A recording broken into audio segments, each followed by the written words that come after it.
نحمدہ و نصلی علی رسولہ الکریم، اما بعد۔ آپ حضرات کی خدمت میں ایک بہت بڑا عمل پیش کرنے لگا ہوں۔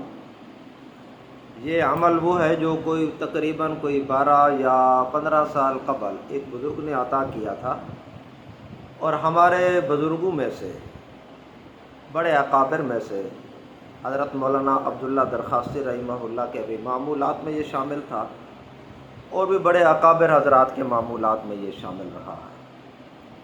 یہ عمل اپنی ذات کے اندر انتہائی طاقتور عمل ہے۔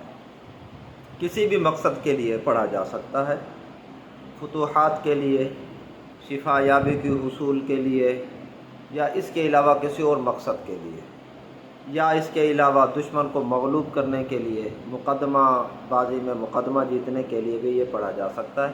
البتہ تھوڑا سا لفظوں کا ہیر پھیر ہوگا، الفاظ تھوڑے سے تبدیل کرنے ہوں گے۔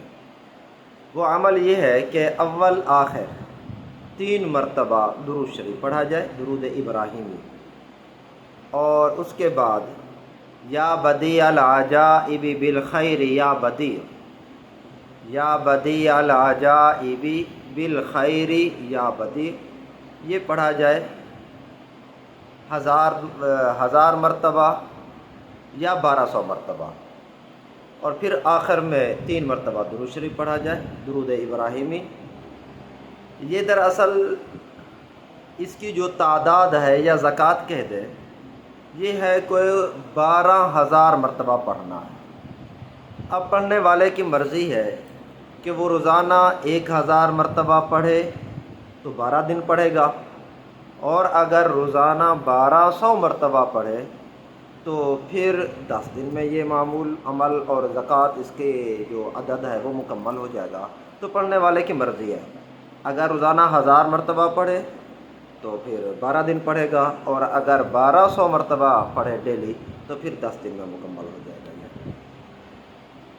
یہ ہے یا بدیع العجائب بالخیر، یا بدیع، یہ خیر کے حصول کے لیے، وہ خیر مال بھی ہو سکتا ہے، کوئی اور نفع کی چیز بھی ہو سکتی ہے۔ مقدمہ میں اگر دشمن کو مغلوب کرنا ہو، یا دشمن جو نقصان پہنچانے پہ کے درپے ہے اس کے نقصان کو دفع کر کے خود اسی پر لوٹانا مقصود ہو، تو پھر الفاظ یوں پڑھیں گے، یا بدیع العجائب بالقہر یا بدیع، یا بدیع العجائب بالقہر یا بدیع۔ یہ 1000 مرتبہ یا 1200 مرتبہ، وہی تعداد ہے، جیسے آسانی ہو پڑھنے والے کو 12000 کی تعداد مکمل کرنی ہے، 12000 کا عدد پورا کرنا ہے۔ وظائف میں ایک بات نوٹ کر لیں کہ جو وظیفہ دن کو پڑھا جائے تو وہ غروب آفتاب سے پہلے مکمل کر لینا ہوتا ہے، کیونکہ غروب آفتاب کے بعد نیا دن شروع ہو جاتا ہے۔ اس لیے اگر یہ وظیفہ آپ حضرات دن کو پڑھنا چاہیں تو پھر غروب آفتاب سے پہلے مکمل کر لیں، اور وظیفہ میں کمال کا حصول کے لیے بہتر یہ ہوتا ہے کہ ایک مخصوص وقت مقرر کر لیا جائے اور اسی وقت میں پڑھا جائے۔ مرد بھی پڑھ سکتے ہیں، عورتیں بھی پڑھ سکتی ہیں، عورتیں اپنے ایام مخصوصہ مینسز کے ایام میں بھی پڑھ سکتی ہیں، کوئی روک ٹوک نہیں۔